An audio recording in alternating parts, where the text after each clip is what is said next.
بسم الله الرحمن الرحيم الحمد لله الذي أرسل رسوله بالهدى ودين الحق ليظهره على الدين كله ولو كره الكافرون أشهد أن لا إله إلا الله وحده لا شريك له وأشهد أن محمدا عبده ورسوله صلوات الله وسلامه على هذا النبي الكريم وإمام المتقين وقائد الدعاة المجاهدين وعلى آله وأصحابه أجمعين اللهم علمنا ما جهلنا وانفعنا بما علمتنا وجعلنا من المخلصين وصلى الله على سيدنا محمد وعلى آله وبارك وسلم والحمد لله رب العالمين أما بعد.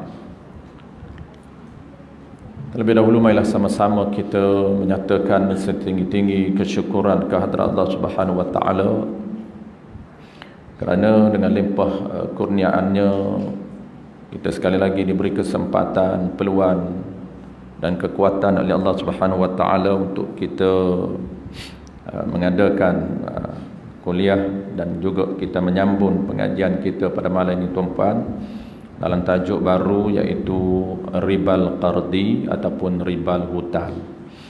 Semalam kita dah selesai bincang berkaitan dengan riba jual beli yang ada 3 bahagian ribal jual beli dalam mazhab al-Imam Syafi'i.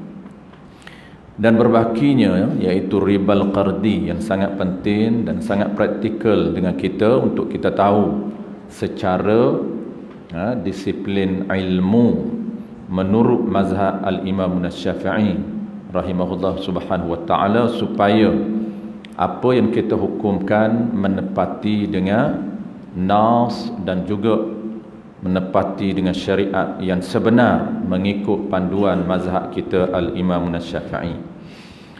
Baik, sambung tuan-puan dalam kitab kita iaitu tajuk yang terakhir sebelum kita masuk tajuk baru bulan depan. Qala al-musannif rahimahullah subhanahu wa ta'ala, dan setengah daripada riba dan sebahagian daripada riba itu hutang, yakni riba hutang, termasuk salah satu daripada riba dalam mazhab al-Imam Syafi'i. Sebagaimana kita sebut sebelum daripada ini tuan-puan, riba berlaku dalam 2 akad sahaja. Dia tidak berlaku pada akad yang lain. Ini antara benda yang perlu kita ingat supaya mudah untuk kita implement, kita mudah untuk menhukumkan transaksi riba apabila kita tahu panduan asas ini. Yang pertama, riba dia berlaku dalam jual beli yang ada 3 riba, dan riba yang kedua berlaku di dalam akad hutang sahaja. Nama dia ialah ribal qardi, berlaku di dalam aqdun qardi, akad qardi, akad hutang. Dia tidak berlaku di dalam akad lain. Kita akan bagi contoh pada malam ini. Dia tidak berlaku di dalam akad pinjam meminjam. Dia tidak berlaku di dalam akad sewa. Tak berlaku dalam akad pinjam, tak berlaku dalam akad sewa. Apatah lagi akad yang lain. Kalau akad hutang, akad sewa dan akad hutang, akad pinjam tak berlaku. Dia hanya berlaku dalam jual beli dan dia akan berlaku dalam akad hutang sahaja. Baik. Dan setengah, yang sebahagian daripada riba iaitu riba hutang. Apa maksud riba hutang? Kita akan bincang 2 benda tuan-puan pada malam ini. Yang pertama ialah makna riba hutang, dan yang keduanya ialah syarat untuk menhukumkan sesuatu transaksi itu riba hutang. Ini ukuran dia, penilaian dia, iaitu syarat riba hutang. Yang pertama tuan-puan, kita baca dulu takrif yang dikemukakan dalam kitab kita ini, iaitu yang kata riba hutang tu apa dia? Yang disyaratkan padanya, yakni dalam akad, sesuatu yang memberi manfaat, yang memberi benefit, faedah ataupun keuntungan bagi siapa? Bagi empunya hutan, bagi orang yang memberi hutan. Seperti yang tersebut dahulu itu, seperti yang dia sebut dalam ribal fadli. Baik. Berkata Syekh Ibn Ziyad, kita baca dulu tuan-tuan, kemudian kita akan buat kesimpulan. Paling penting baca dulu. Okey, kita sekejap lagi kita akan sebut makna dan juga syarat dan contoh, 3 benda kita akan sebut. Makna, syarat untuk hukumkan riba hutan, contoh riba hutan, dan yang ketiga, last sekali kita akan beri solusi. Bagaimana cara untuk akad nak mengelakkan daripada riba hutan ketika kita berinteraksi dengan pihak bank ataupun pihak individu. Seperti mana kita nak terlibat di dalam jual beli kereta dan jual beli rumah, apa akad solusi untuk mengelakkan daripada riba hutan. Itu 4 benda kita akan bincang pada malam ini. Last sekali, solusi. Berkata Syekh Ibn Ziyad, Syekh Ibn Ziyad ni seorang ulama besar dalam mazhab al-Imam Syafi'i. Nama dia banyak kita akan bertemu di dalam kitab I'anatul Talibin. Dia merupakan salah seorang guru kepada penulis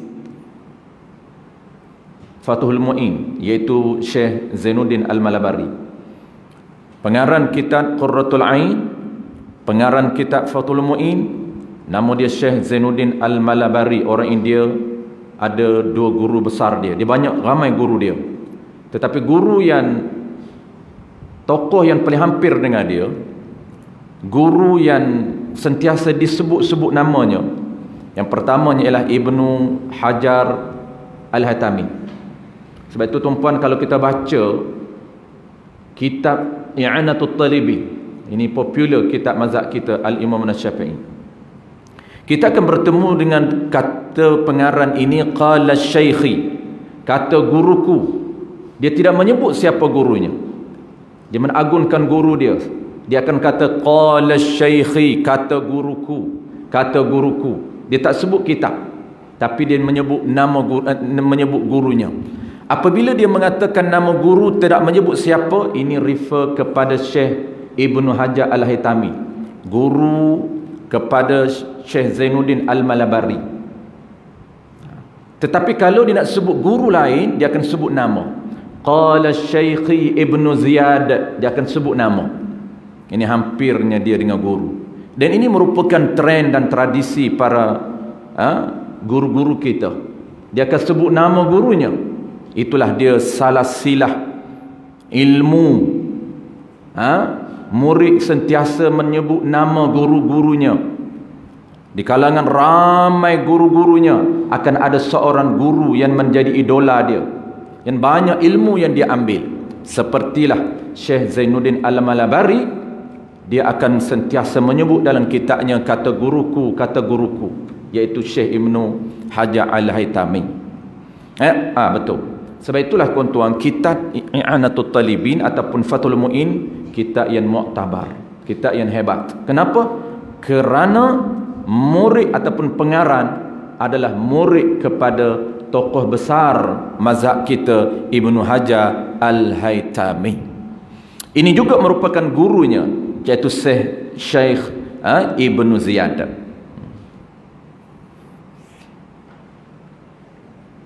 Berkata Syekh Ibn Ziyad, tiada tertolak dosa, tidak terlepas, tertolak, tidak terlepas dosa memberi riba. Riba fadli, tuan-tuan, riba fadli ataupun riba hutang termasuk dosa besar. Adapun ribal yadi dan ribal nasai yang kita bincang semalam, disebut di dalam kitab Mughni, tersebut di dalam kitab Bujarmi Iqna, termasuk dalam dosa kecil, iaitu liadi, ribal yadi dan ribal nasai. Tetapi ribal fadli, dan riba hutang dosa besar. Dan kata Syekh Ibn Ziyad, tidak terlepas dosa memberi riba hutang kerana darurah. Ada orang yang menggunakan tekik darurah. Dia kata dah terpaksa dah kita nak kena terlibat dengan riba. Nak buat macam mana? Maka kata Ibn Ziyad, tidak terlepas daripada riba walaupun alasannya ialah darurah. Kenapa kata Ibn Ziyad? Kerana ada solusinya.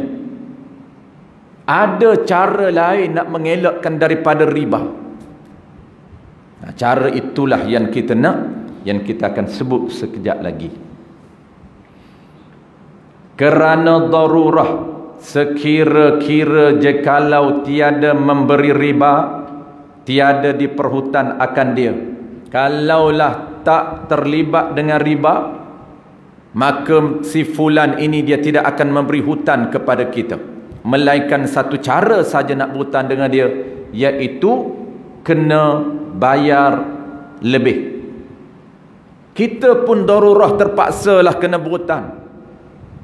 Nak berhutang sama ada nak guna individunya ataupun nak guna duit untuk beli keretanya, nak guna duit terlibat nak beli rumahnya, ataupun nak terlibat dengan kepentingan yang lain, maka tidak terlepas daripada dosa besar, kata Ibn Ziyad. Kenapa? Kerana ada solusi yang telah diberikan oleh para ulama.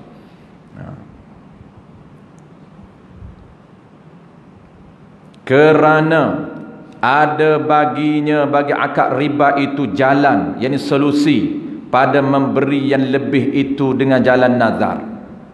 Ada cara kalau kita terdesak nak juga berhutang, sedangkan si fulan ini dia tidak akan memberi hutang kepada kita, melainkan kena ada faedah ataupun manfaat ataupun bayar lebih. Tapi kita memerlukan hutang, memerlukan duit untuk guna, maka ada cara dia. Salah satu cara yang disebut oleh Ibn Ziyad iaitu nazar. Kita nazar bayar lebih, maka tidak menjadi riba, bahkan wajib bayar lebih. Macam mana contoh dia? Contoh dia, kawan kita ni, kita nak berhutang dengan dia. Dia kata boleh nak berhutang, tapi syarat dia engkau mesti bayar lebih. Ada faedah, ada manfaat, ada interest. Maka kita nak perlukan juga hutang. Maka jalan salah satu cara yang dikemukakan oleh Ibn Ziyad iaitu menggunakan akad ataupun menggunakan lafaz nazar. Nazar ini macam mana tuan-puan? Nazar ini dia ada lafaz dia. Lillahi alayya. Lafaz nazar, kalaulah kawan aku ni beri hutang kepada aku, nescaya aku memperwajibkan ke atas aku membayar lebih. Kenapa tuan-puan jadi nazar? Kita belajar bab nazar, tak belajar lagi lah. Dalam kitab ni tuan-puan dah belajar lah. Kitab ni dia duduk di kitab lain. Ini muamalat. Bab nazar dia berada selepas daripada kitab ibadat. Nazar ni tuan-puan, makna nazar ini mewajibkan perkara yang tabarruk, perkara sunat. Kalau perkara harus tak jadi nazar. Ta'rif nazar tuan-puan bukan nazar orang Melayu. Orang Melayu dia nazar mudah je. Nazar nak botok kepala, nazar nak sembelih lembu. Sembelih lembu tu bukan haruh, bukan sunat. Sembelih lembu haruh tuan-puan, tak sembelih pun tak apa, sembelih pun tak apa. Kalau anak saya lulus exam nak sembelih lembu. Ada pula kalau anak saya berlulus exam nak makan lembu, nak makan kambing. Makan ni haruh saja. Tak makan pun tak apa. Nazar ni tuan-puan, nazar dan syariat kita ialah mewajibkan perkara sunat atau al-tabarruk. Daripada sunat nak tukar hukum jadi wajib melalui cara dia ialah nazar. Sebab tu ada lafaz dia. Mana contoh perkara sunat? Kenduri itu tuan-puan sunat hukum dia. Bukan makan kambing, bukan makan lembu. Kenduri. Apa saja kenduri sunat. Walaupun kenduri seekor kambing, seekor ayam, walaupun kenduri segelas air teh saja, sunat. Maka kita nak buat kenduri apa? Ikut terpulang nak buat kenduri kambing boleh, kenduri lembu boleh, kenduri kerbau boleh. Kalaulah aku sembuh daripada penyakit, aku mewajibkan diri aku untuk mengadakan kenduri. Wajib kenduri itu. Bukan sunat lagi tak. Tu contoh. Jadi orang kita dulu ni dia tertinggal di mana tuan-puan? Asalnya bahasa penuh nazar dia, kalaulah aku sembuh, aku akan buat kenduri kambing. Habis tinggal syariat, tinggal kambing je, kenduri hilang. Tu dia syariat, proses hilang syariat. Kalaulah aku sembuh, aku akan mengadakan kenduri. Dia tebuk direct lah, penuh lah. Kenduri apa? Kambing. Asalnya tak sebut, tak apa kambing tu. Kenduri tu kena sebut. Nak buat, apabila kita sebut kenduri, tak wajib buat kenduri kambing, tak wajib buat kenduri lembu. Yang wajib buat kenduri. Walaupun panggil Tok Bilal, panggil Tok Iman kita ni, jamu air ke Tok Iman? Marah Tok Iman. Jemput saya minum air. Air di surau tu lebih hebat lagi makanan. Ini dia jemput pergi rumah, bukan main lah. Imam, jom ke rumah. Kenapa? Ada kenduri. Imam ni bukan main, senyum sampai ke telinga bunyi kenduri. Ingat ke dia nak ajak kenduri di restoran kawan kita ni, Hadramaut ni? Tak apa, rumah lagi hebat daripada Hadramaut. Pergi-pergi dia angkat air teh, dah letih hak keruh pula. Lepas dah, lepas kenduri dia, lepas nazar dia. Kenapa? Nazar ini yang wajibnya ialah mengadakan kenduri. Walaupun menginfak ataupun walaupun mengadakan kenduri itu segelas air, mengadakan kenduri itu sebiji tamar, mengadakan kenduri itu sebiji roti canai, dikira kenduri. Itulah syariat hilang. Tinggal botok kepala lagi tak pakai hak tu. Nazar botok kepala. Hari tu ada dalam paper keluar. Botok kepala. Kes apa tak gitu? Ingat kes apa? Bukan kes retah daerah, retah negeri. Ni apa ni? Ramai juga orang nazar. Kalaulah kerajaan bagi retah negeri, aku cukur kepala. Tak wajib cukur kepala. Kenapa? Dia tak tahu tuan makna nazar. Makna nazar ni mewajibkan benda sunat. Cukur kepala tak sunat. Harus saja. Ada orang nazar apa lagi tuan-puan? Apa lagi orang nazar? Tak sunat. Sunat tak apa, memang jadi. Kalau sunat, contoh yang kedua tuan-puan, nazar puasa. Jadi aku mewajibkan, kalau aku sembuh, akan mewajibkan puasa setiap hari Khamis. Asalkan hari Khamis itu sunat, maka dia nak mewajibkan. Dia kena ada dua benda nak jadi nazar. Pertamanya ialah tuan-puan, perkara sunat. Yang keduanya tuan-puan, mesti ada lafaz. Apa lafaz dia? Lafaz dalam bahasa Arab, lillahi alayya. Tukar kepada bahasa Melayu, aku mewajibkan ke atas aku sekian. Aku mewajibkan kenduri ke atas aku. Aku mewajibkan puasa sunat ke atas aku. Tu jadi. Apa kaitan dengan hutan? Jawab dia tuan-puan, kenapa boleh nazar hutan? Hutan ini sunat kita beri hutan kepada orang. Bahkan afdal, tak wajib. Melainkan ada situasi yang tertentu saja wajib kita hutankan kepada dia. Tetapi umumnya menhutan kepada orang lain, memberi hutan kepada orang lain ini hukumnya sunat, bahkan afdal, termasuk membantu menyelesaikan hajat dan kepentingan orang lain. Itu afdal. Maka sunat itu kita nak apa lagi tuan-puan? Sunat bayar lebih. Apabila orang lain memberi hutang kepada kita, dia sunat memberi hutang kepada kita, kita wajib bayar. Wajib bayar dengan jumlah yang sama. Dan tuan-puan ingat, kita pernah sebut dulu, hukum membayar hutang ada 5. Salah satunya ialah sunat membayar hutang dengan melebihkan qadar hutang kepada si pemberi hutang. Kenapa? Kerana Nabi menyatakan al-ihsan huwal ihsan. Ini Al-Quran dijadikan formula, kaedah oleh ulama. Al-ihsan, orang yang melakukan kebaikan kepada kita. Kata Allah Ta'ala, kebaikan juga balasan kepada mereka. Sunat kita balas kebaikan orang lain, balas dengan kebaikan. Orang memberi hutang kepada kita itu afdal, kebaikan yang besar di sisi Allah Ta'ala. Apa balasan kita? Tak cukup terima kasih, mesti kita lebihkan, sunat lebih. Dia tak menyatakan dalam akad. Kalau dia nyatakan akad lebih, itu riba. Kita tak bagi lagi makna riba.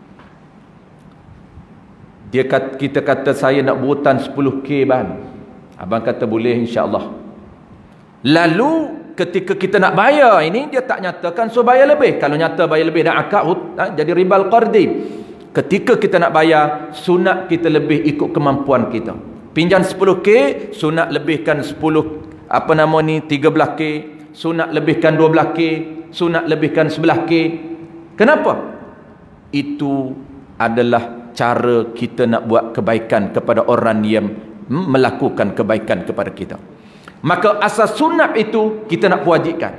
Asas sunat kita nak bagi lebih, maka kita nak wajibkan atas kita untuk lebihkan. Lillahi alayya, kalaulah Abang Zaki bagi hutang kepada aku 10k, aku akan bayar kepada dia 13k. Maka tidak menjadi riba cara dia. Baik, settle. Satu solusi yang dia cerita kepada kita. Seterusnya, ataupun dipermiliki akan dia, akan lebih itu dengan cara hebah ataupun hadiah ataupun sedekah. Jangan akad riba. Jangan akad di dalam akad itu bayar lebih, riba. Saya kita bagi solusi, jangan bimbang tuan. Istimewanya jika kita kata nazar itu tiada berhajat kepada qabul pada lafaz atas yang mu'tamad, atas qaul yang mu'tamad. Lebih-lebih lagi lah boleh jadi nazar sekiranya kita berpegang kepada qaul yang mengatakan nazar ini tidak perlu kepada lafaz ijab dan qabul. Dan katanya tertolak dosanya kerana darurah hutan. Dan katanya, kata Ibnu Ziyad, kata Ibnu Hajar, tertolak dosanya kerana darurah berhutan. Terlepas dosa kerana darurah. Maksud apa? Maksud kita pilih solusi nazar, maka dapat mengelakkan daripada riba hutan. Baik, settle tuan-puan. InsyaAllah yang depan tu kita akan baca bulan depan, tajuk baru. Biar apa kesimpulan tuan-puan dalam bab riba hutan? Kesimpulan di dalam bab riba hutan, yang pertama tuan-puan, kita kena tahu makna riba. Ini sangat penting. Makna riba hutan. Yang kedua, syarat riba hutan. Ini benda yang paling penting untuk kita jadikan kayu ukur kepada transaksi nak tahu riba ke tidak. Apabila orang tanya kita, bayar setiap bayaran yang di-charge lebih, adakah auto riba? Jawab dia, tidak auto riba. Mesti jadikan panduan asas ini kayu ukur untuk menilai charge ataupun bayaran lebih itu riba ataupun sebaliknya. Soal haram, ya, kita bukan bincang soal haram semata-mata. Yang kita nak bincang ialah haram riba, dan satu lagi haram dengan sebab bukan riba tapi zalim. Ada dua tu. Kalau dia tak jadi riba, dia cah lebih, haram juga, tetapi termasuk haram menzalimi sesama saudara. Makna riba yang pertama tuan-puan, ringkas, dan yang kedua detail. iaitu disebut aqdun yushtaratu fihi ziyadah. Satu akad yang disyaratkan di dalamnya, di dalam akad itu bayaran lebih. Ini simple dia punya takrif. Takrif agak detail tuan-puan, apa dia? Nombor dua, takrif yang lebih detail yang dikemukakan oleh Al-Imam Bakri Shatta di dalam kitab I'anatul Talibin, dan juga dikemukakan oleh Syekh Al-Baijur di dalam kitab Al-Baijuri Ibn Qasim. Sama sahaja teks ataupun nas dia. Kata ulama, pertamanya ialah kullu qardin, ataupun dia mula dengan akad. Mazhab Syafi'i ni tuan-puan, antara benda yang paling membezakan dengan mazhab lain, takrif dia bermula dengan akad. Dia mesti ada akad. Akad apa dia? Qardin, akad hutan.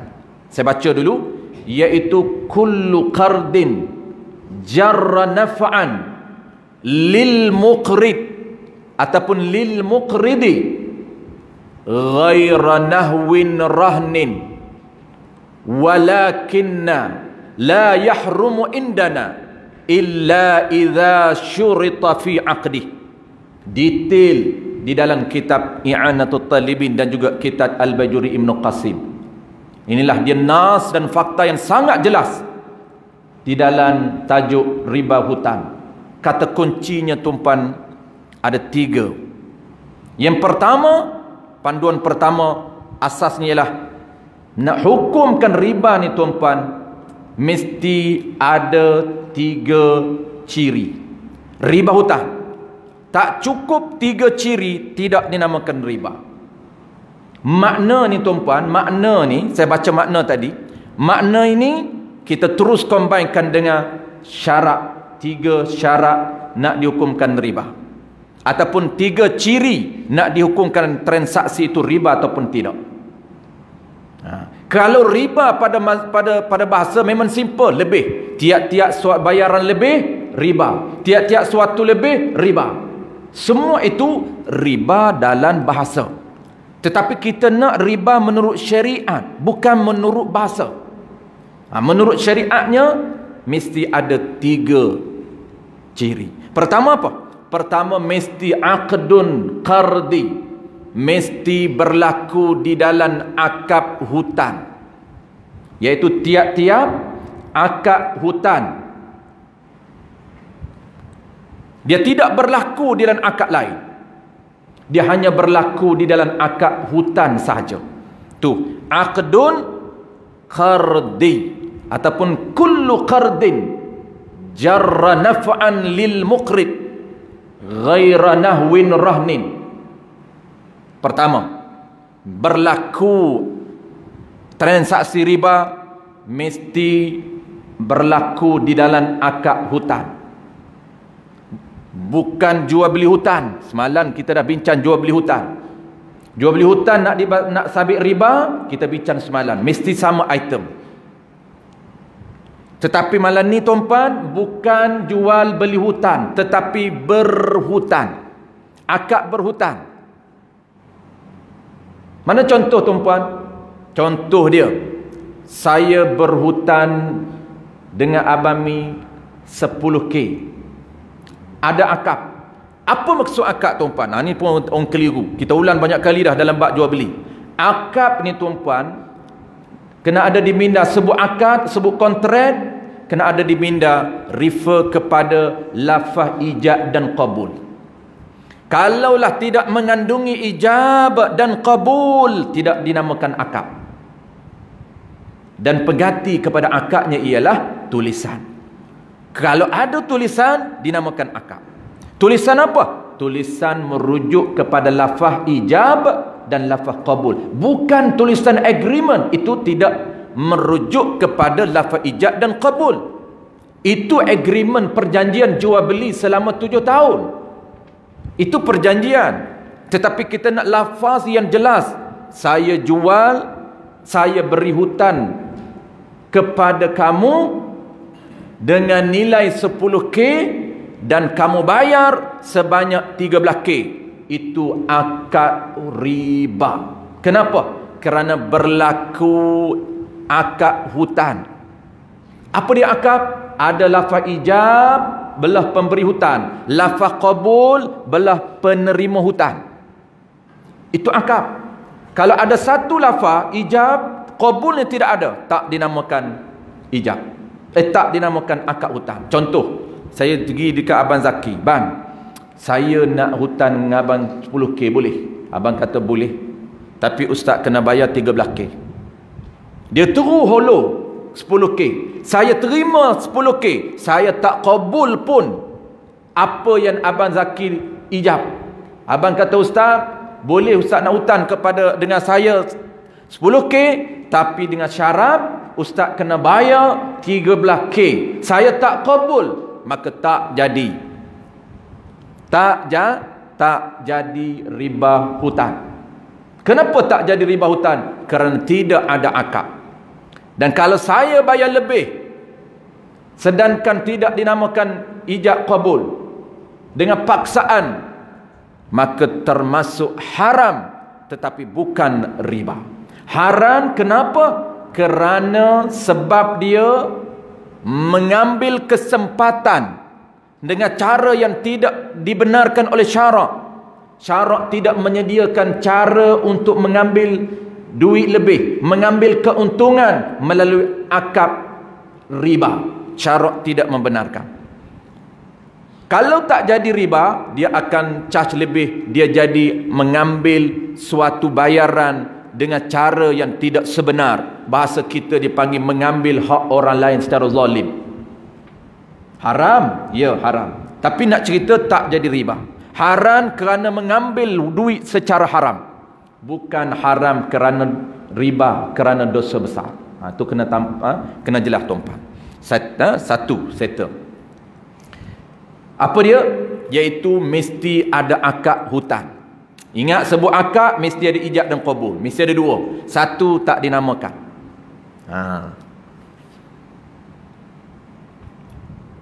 Akad hutan tuan-puan, kalaulah akad pinjam, maka tidak dinamakan riba. Akad pinjam tuan-puan tidak dinamakan riba. Bukan pinjam duit orang Melayu dia merujuk hutan. Pengurusi kita orang kaya, boleh tak nak pinjam duit 10K?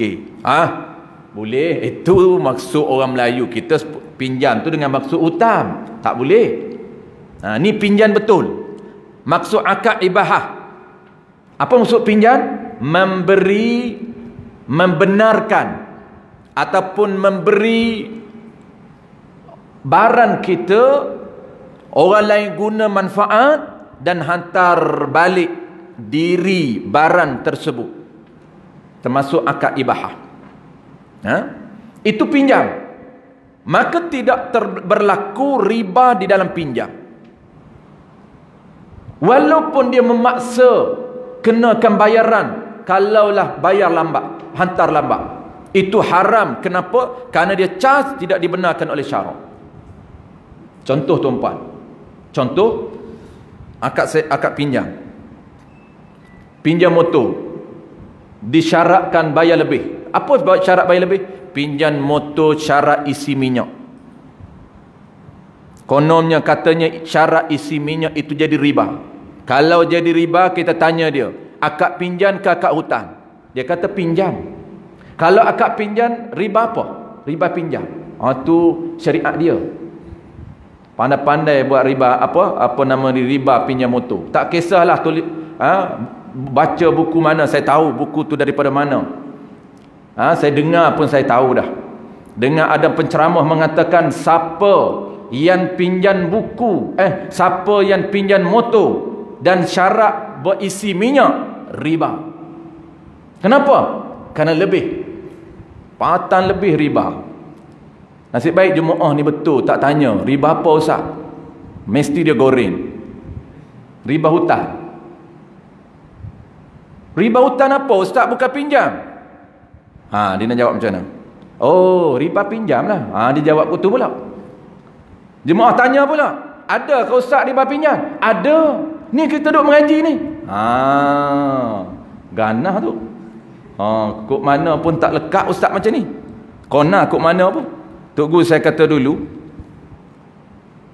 dia kata kalau jenis jemaah tak tanya, boleh jadi terror ustaz tu, dia kata. Dia goreng pun jemaah dengar. Jemaah tak tanya, tak pandai tanya ustaz kitab mana ustaz rujuk. Tak ada. Sebab tu Tok Guru saya dia bagi dia menekankan rujukan. Ustaz tu tak akan boleh goreng. Sebab pastikan periwayatan ilmu ini ada fakta yang jelas. Agama terdiri di atas hujah yang jelas, fakta yang jelas. Periwayatan ilmu mesti amanah. Sila kemukakan ilmu yang diriwayatkan kepada jemaah ini, dari mana sumbernya. Itu amanah dengan ilmu. Dan saya dengar, saya tak pelik sebab saya pernah baca satu buku tulisan salah seorang doktor, saya tak nak sebut doktor mana, dia mengatakan bahawa riba memberi hutang, memberi pinjam motor syarat buih minyak riba. Inilah dia. Boleh jadi ustaz ni dia baca buku ni, dia ambil fakta yang tak kau panggil absah. Dari segi mazhab Imam Syafi'i tuan-puan, jelas pinjam motor disyaratkan isi minyak tidak termasuk riba, tetapi termasuk pinjaman yang fasidah. Boleh ditengok, boleh dilihat di dalam kitab Matla'ul Badrain wa Majma'ul Bahrain, di dalam tajuk pinjam. Nah, kita akan belajar tuan-puan. Pinjaman yang rosak, tak sah akad pinjam. Kalau tuan-puan melawak dengan kawan, tuan-puan kawan kata, Bami pinjam motor Bami Yamaha. Boleh ustaz, isi minyak penuh nak hantar. Itu akad sewa, akad pinjam yang tak sah. Akad sewa pun ada yang tak sah. Sama je konsep dia. Akad sewa yang tak sah, saya nak sewa kereta boleh, bayaran dia boleh, bayaran dia tak perlu bayar, bayaran dia isi minyak saja. Tak sah kalau menetapkan bayaran isi minyak. Mesti tetapkan bayaran berapa satu hari. Tak boleh. Tak apa. Sewa saya tetapkan sewa motor ni ustaz isi minyak penuh. Maka sewa yang tidak sah. Termasuk akad ijarah yang fasidah. Kalau pinjam termasuk pinjam yang fasidah. Satu contoh. Contoh yang kedua tuan-puan. Ada orang mengatakan bahawa pinjam buku di perpustakaan hantar lambat dicharge oleh perpustakaan RM5. Maka RM5 itu riba. Ni peni ni. Riba apa ni? Tuan-puan, pinjam buku di perpustakaan, apa akad yang kita guna? Agak-agak lah. Mam, agak-agak nak akad apa? Mana ada akad? Pinjam anak-anak kita pinjam di library. Ada akad tak? Ada, tulis. Kan tulis nama apa tu? Akad apa? Akad pinjam. Contohlah kita bagi akad pinjam. Akad pinjam lambat bayar dicharge oleh pihak library per jam, per hari, riba. Riba apa? Tak tanya jemaah, bagus betul. Saya heran sungguhlah ada mengajar macam ni. Tak tanya riba apa. Jemaah tercengang dengan kedahsyatan, kehebatan penceramah ini. Ia menggoreng sampai hangit. Ini orang bahaya ni tuan-puan.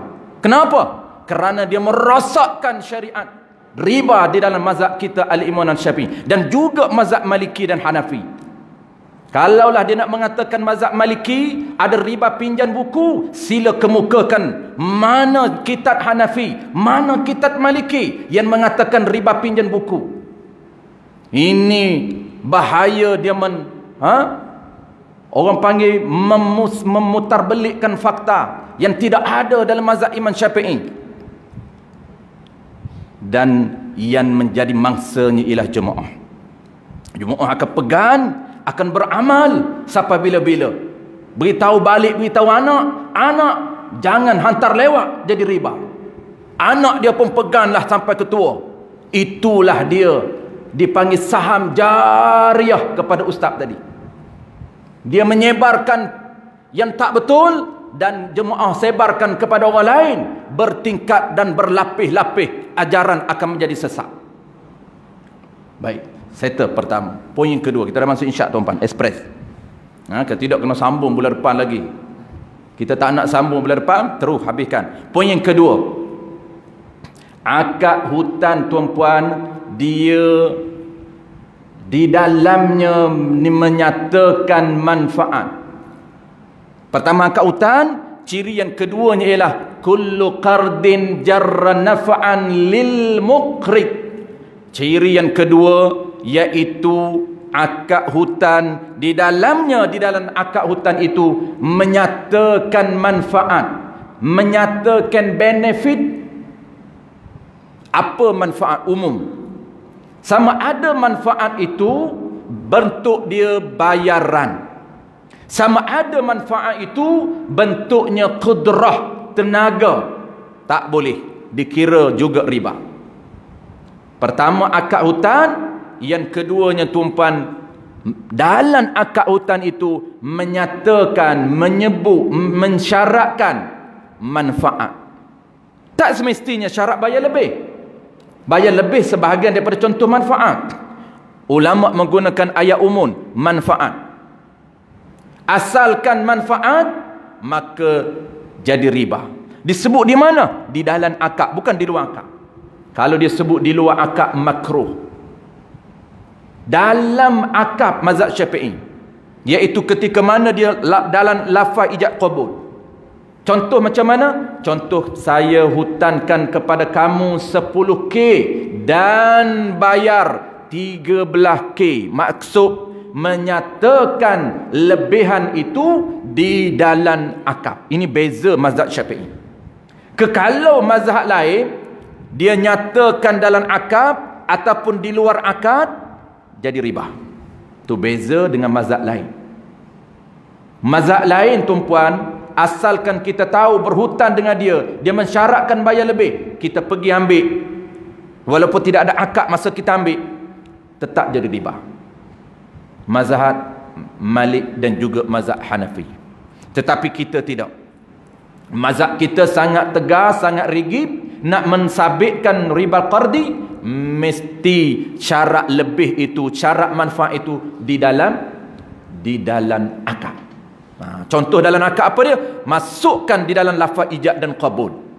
Kalau lafaz ijab dia masuk ada manfaat, tetapi qabulnya tidak ada, belah penerima hutang tak nak qabul, dia kata aku tak nak qabul, ini riba, maka tak jadi riba.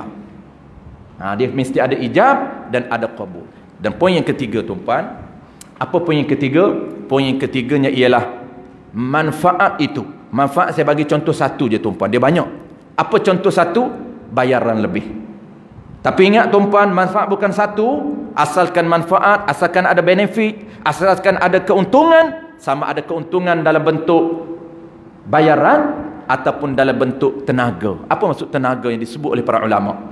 Contoh, boleh nak berhutang dengan saya bang, tolong ajar anak saya mengaji. Tak boleh. Itu manfaat kembali kepada orang yang memberi hutang. Boleh nak berhutang dengan saya bang, 10K, bayar 10K, tapi syarat dia tolong hantar saya ke bank, juga jadi riba. Kenapa? Itu juga manfaat. Ulama ataupun syarak menutup ruang, tidak boleh mengambil kesempatan di sebalik akad hutan walaupun sedikit, asalkan sedikit itu unsur keuntungan ataupun manfaat kepada orang yang memberi hutang. Dia bukan bayaran sahaja. Kita nampak bayaran sahaja, tidak. Sebab itu dia tak guna bayaran, dia guna manfaat. Nabi menyatakan kullu qardin jarra naf'an. Naf'an umum. Apa saja bentuk manfaat diharamkan. Kenapa? Kerana Nabi menyatakan akad hutan adalah akad berorientasikan kebajikan. Islam mengharamkan untuk mengambil kesempatan di atas akad kebajikan. Kalau nak juga keuntungan, dia ada akad yang tertentu. Ada Islam menyediakan akad berorientasikan keuntungan, yang kita panggil akad sewa, berorientasikan keuntungan. Letak berapa banyak untung, syarak tidak pernah menegah. Akad jual beli hutan dan jual beli cash, akad berorientasikan keuntungan. Ambil keuntungan sebanyak mana pun, Islam tidak pernah menegah. Cuma Imam Ghazali mengatakan seeloknya jangan lebih daripada 3 kali ganda untung. Itu seeloknya. Bukan maknanya lebih daripada 3 kali ganda untung haram, tidak. Itu untuk menjaga keberkatan. Nak bantu orang lain, jangan menindas sangat harga tinggi. Baik, last kali tuan-puan. Ciri yang ketiga. Advantage, benefit itu dia mesti kembali kepada lil muqri. Ini ciri ketiga. Keuntungan itu, manfaat itu kembali kepada orang yang memberi hutang. Syarak tidak membenarkan. Kalau akad itu hutang, disyaratkan padanya manfaat, dan manfaat itu kembali kepada siapa? Kepada orang beri hutang. Syarak menegah. Jadi riba hutang. Tu lil muqridi. Tetapi kalaulah keuntungan kembali kepada orang lain, tidak menjadi riba. Macam mana contoh tuan-puan? Contoh dia, Abang Zaki kata, Ustaz, boleh kalau nak berhutang dengan saya 10k, Ustaz bayar 13k, 3k itu Ustaz masuk dalam tabung surau Haji Ismail. Boleh, tak jadi riba. Sebab yang Islam melarangnya ialah mengambil kesempatan untuk dirinya, tetapi kalau mengambil kesempatan untuk bantu orang lain, boleh. Ambil kesempatan, dia tahu ni haji ni berhutang, rajin berhutang, kita perkenalkan dia, bayar lebih tapi untuk anak yatim. Kita paksa dia bagi kebajikan untuk anak yatim, boleh. Kalau dia setuju, tak jadi riba. Itu dia penting satu demi satu poin. Lil muqri. Settle tuan-puan, 2 perkara. Last sekali, belum last, ada 3. Dia ada 4 semua. Pertama makna settle, yang kedua ciri settle.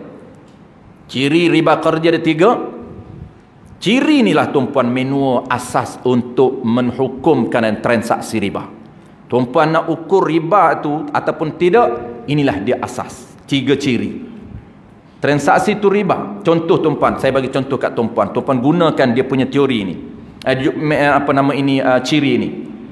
Ada orang mengatakan, tuan-puan jangan terima total apa orang mengatakan. Jadikan hujah yang kita belajar, kitab yang kita belajar ini, panduan yang jelas, fakta yang jelas.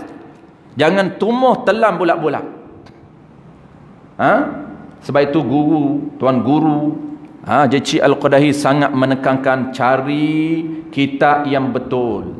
Banyak kitab tapi bukan semua muktabar. Sebab tu kenapa kita pilih kitab turas. Kitab turas tidak menjadi perdebatan dan pertikaian. Semua hampir kitab turas muktabar. Apa dia muktabar? Diakui oleh seluruh para ulama. Tidak ada seorang ulama condemn kitab ini tidak boleh dijadikan rujukan. Tidak. Itu dipanggil muktabar. Tetapi kitab moden tuan-puan, bukan semua ulama memperakui. Sebab itulah kita sebut bukan semua kitab kita boleh jadikan hujah. Tuan Guru sebut yang pertamanya ialah belajar biar ada kitab yang betul. Yang kedua, guru yang betul. Kalau kitab tu dah betul tetapi gurunya tak betul, juga ada problem. Dan yang ketiga tuan-puan, niat yang betul. InsyaAllah berkat kita dapat ilmu. Baik. Ada orang kata tuan-puan, parking kereta lambat bayar riba. Tuan-puan biasa dengar? Parking kereta lambat bayar riba. Agak-agaklah tuan-puan, ukur dengan ciri yang kita belajar. Riba apa? Parking kereta lambat bayar, biasanya 1 jam RM5. Kita tak bayar, di-charge oleh majlis pembandaran. Selepas 2 bulan naik jadi RM10. Lepas tak bayar lagi 2 bulan naik RM20. Tak bayar lagi 2 bulan naik RM50. maka RM50 yang kita bayar dengan sebab lambat berbulan-bulan itu katanya riba. Riba apa, Mak? Riba sewa. Asas tuan-puan, cara nak ukur kita kena tahu dulu tuan-puan. Ustaz ni dia tak ceritalah. Parking kereta tuan-puan, dia berlaku dia atas akad apa dia buat malam. Tuan-puan parking kereta, parking saya datang tadi parking di ruang legal surau. Saya tak bayar. Sebab apa? Tidak ada qarinah yang wajib bayar. Contohlah, kalaulah surau menetapkan kena bayar per jam, apa akad yang kita nak buat? Akad apa? Akad heboh. Okey, kalau akad heboh memang tak ada lah riba dalam akad heboh. Okey, akad heboh paling simple Abang Mi. Tetapi sebenarnya kalau kita tak nak akad heboh, kita ambil yang real, yang sebenar. Sebenarnya akad sewa. Akad sewa tempat. Akad sewa tempat. Ingat tuan-puan, apabila kita pergi ke mana-mana, saya dah pernah sebut kat tuan-puan, formula mudah. Sangat mudah formula dia. Sebelum kita nak guna harta orang, tanah milik orang tuan-puan tak boleh parking ikut dam. Melainkan yang kita boleh parking ialah tanah ibahah. Tanah yang tak menjadi milik sesiapa. Boleh parking, tak haram. Contoh, tanah kerajaan. Contoh, tanah reserve. Itu tanah yang tidak menjadi milik apa? Di dalam muamalah Islam dinamakan ibahah. Harta yang tidak menjadi milik individu. Harta itu milik kerajaan. Dan kerajaan tidak menegah. Tidak ada signboard yang mengatakan dilarang parking. Boleh parking. Tapi kalau milik individu, kita kena minta izin untuk kita parking dalam tanah dia. Kalau dia benarkan boleh. Dan kalau dia tak benarkan parking percuma, kena bayar. Mana akadnya adalah sewa. Akad sebenarnya sewa. Tetapi kita boleh nak heboh. Tak naklah sewa, kita boleh heboh. Tak nak sewa, boleh heboh. Tapi sebenarnya akad sewa. Sebab itulah tuan-puan, kalaulah lambat bayar, dikenakan charge lambat bayar, tidak dinamakan riba hutang. Walaupun lambat bayar. Kenapa? Kerana tidak berlaku akad hutang. Akad itu sewa. Dan kita pun tak pernah akad sewa dengan dia. Kita pergi parking tak ada akad pun. Lagi-lagilah kalau tak ada akad, tidak berlaku riba hutang. Lepas tu, adakah haram dia mengenakan cah lebih? Haram. Bukan soal nak cerita tak haram, tidak. Tetapi bukan riba. Itu yang perlu diperbetulkan. Jangan mudah untuk menghukumkan riba. Tetapi haram di sini bukan kerana riba, tetapi haram kerana mengambil kesempatan di atas orang lain.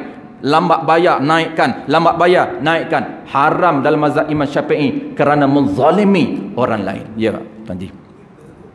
Ya? Yes. Penalty. Denda. Sama. Denda. Apabila hutan tuan-puan, dia tak syarat bayar lebih dalam akad, tak jadi akad riba hutang. Tetapi dia kenakan bayar lebih. Penalty. Dia tak nyatakan di dalam akad penalti itu. Maka denda itu tidak termasuk riba, tetapi haram, termasuk di dalam cat kesalahan menzalimi orang lain. Kenapa haram? Mengambil duit yang tidak dibenarkan oleh syarak. Sebab syarak ni nak ambil duit orang, syarak sediakan media, itu mekanisme. Apa dia? Akad. Kalau nak ambil duit orang, mesti ada akad yang jelas. Jangan ambil kesempatan di sebalik lambat bayar.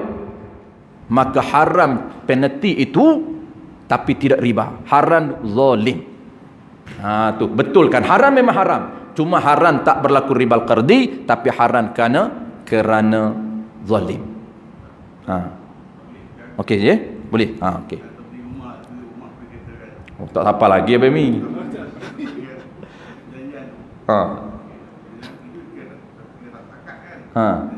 Perintah akad perjanjian lain, agreement lain, lafaz ijab qabul lain. Tapi kalau dalam agreement tu ada lafaz ijab qabul, saya belilah rumah ini dengan harga sekian, kemudian ada bawah tu agreement perjanjian. Itu ada lafaz ijab qabul dan perjanjian. Perjanjian lain. Perjanjian dia panggil support. Dalam Islam dia panggil tawthiqiyah. Dokumentasi ataupun dokumen itu dia panggil dokumen sokongan. Sunat juga buat tu, tawthiqiyah. Sunat juga ada agreement, perjanjian. Tetapi bukan ijab qabul. Ijab qabul mesti ada lafaz ataupun tulisan. Saya jual rumah ini, harga dia 500k selama saya jual secara hutan, bayarannya setiap bulan 2000 selama 30 tahun. Itu ijab qabul. Perjanjian bawah tu.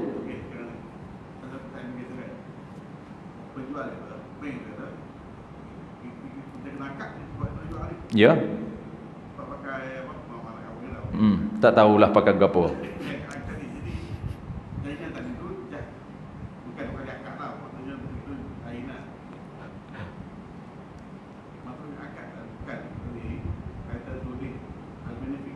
Okey. Dikira akad tak?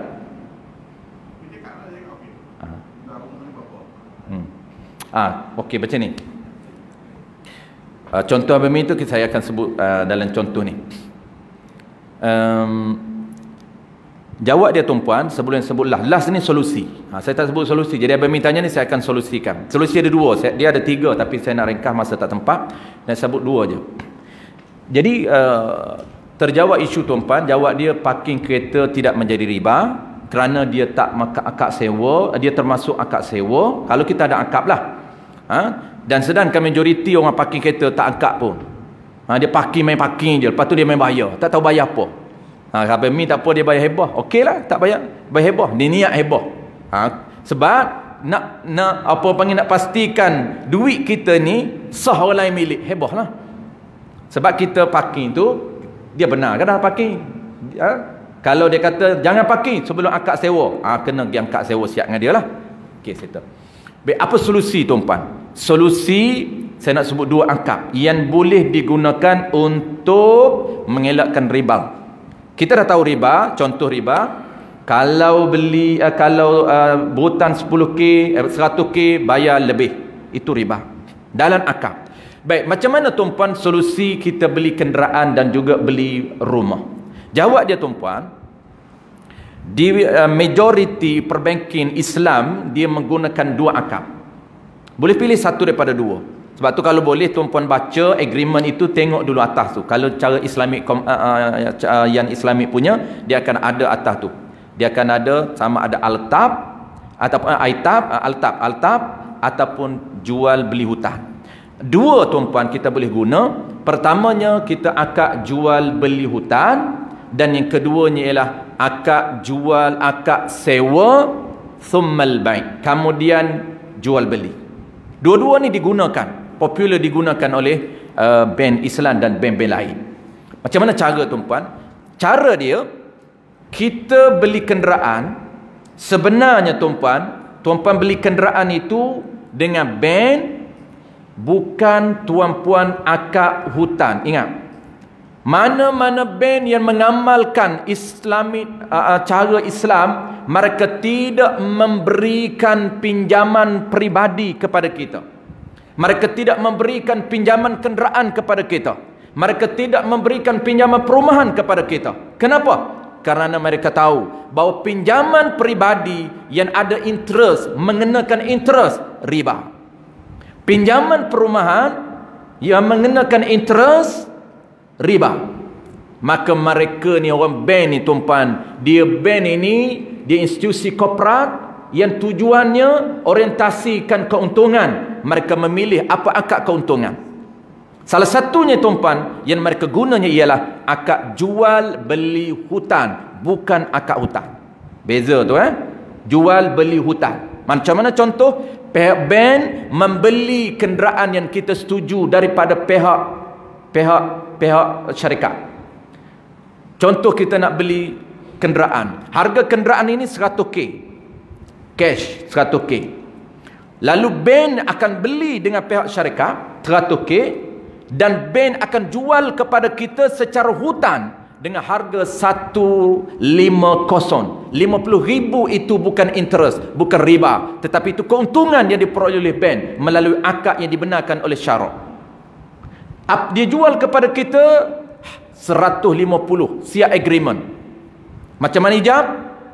Ben kata saya jual kepada tuan, harga kereta ini 150k, secara ansuran, secara jual beli hutang bulanannya ialah 1,500 setiap bulan selama 7 tahun.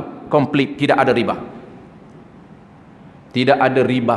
Kenapa? Kerana jual beli secara hutang. Begitu juga perumahan. Sebab itu tuan-puan cuba tengok dia punya terma dan syarat dia. Dia menggunakan skim pembiayaan, beza dengan pinjaman, beza. Sebab itu skim pembiayaan peribadi, skim pembiayaan kenderaan, skim pembiayaan perumahan. Apabila skim pembiayaan perumahan, profit itu tidak dinamakan interest. Keuntungan hasil daripada 50k lebih itu bukan ribal qardi. Itu keuntungan yang diperoleh bank, hasil dia berniaga dengan kita melalui akad yang dibenarkan oleh syarak, iaitu akad jual beli hutang. Yes, beza, dua benda berbeza. Di mana? Bolehlah sebab cakap Melayu tu. Abang kena cakap Inggeris boleh faham, saya tak reti. Settle Sebab tuan-puan, kenapa saya ulang banyak kali? Ada orang kata, ustaz, sama je skim pembiayaan dengan skim dia helah saja. Helah untuk mengelak riba. Betul. Dia kata sama saja. Ini semua mainan orang bank saja untuk kaut keuntungan. Baik, kita ambil dengan konvensional, sama interest 2%, sama interest 12%. Kereta baru, kereta lama lagi lama. Dia tak sama tuan-puan. Konvensional tidak ada akad.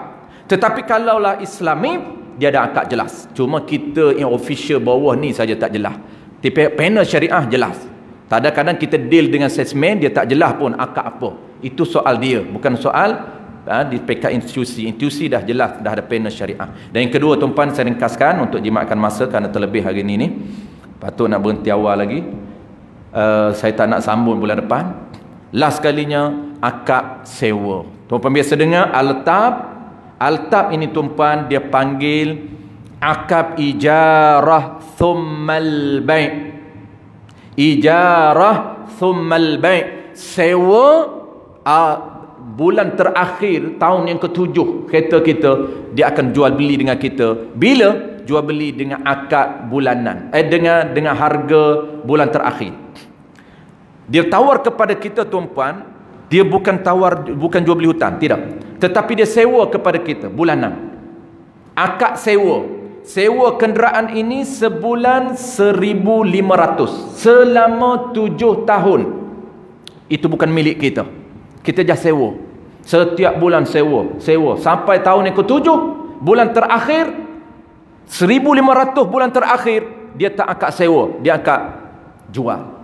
Sebab dia nak pastikan bahawa kenderaan kita itu menjadi milik kita melalui akad jual. Boleh. Tapi tu nampak complicated lah sikit kan. Lepas sewa kena akad jual beli balik. Tapi yang paling mudah sekali ialah banyak bank-bank menggunakan akad jual beli hutang. Wallahu a'lam tuan-puan.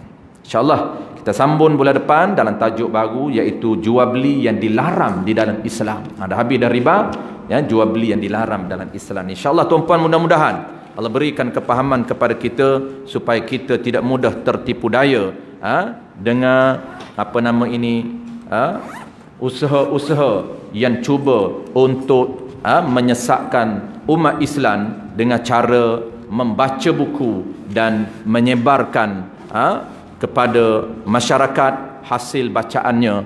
Sedangkan ini bukan cara para ulama kita. Ulama kita nak sebar kepada orang lain ilmu, mesti dia terima daripada guru. Belajar dulu, khatamkan kitab riba dulu, baru sebarkan pada orang lain. Jangan, kita tak pernah belajar di mana-mana tajuk riba, tapi kita baca buku riba, ambil buku Melayu mana-mana, tak baca buku Arab tapi ambil buku tulisan-tulisan Melayu, lalu dia sebarkan kepada orang tanpa dia sendiri pun jelas. Inilah bahaya kepada jemaah, dan jemaah pegang kesesatan itu mesti diperbetulkan. Wallahu a'lam. Bismillahirrahmanirrahim.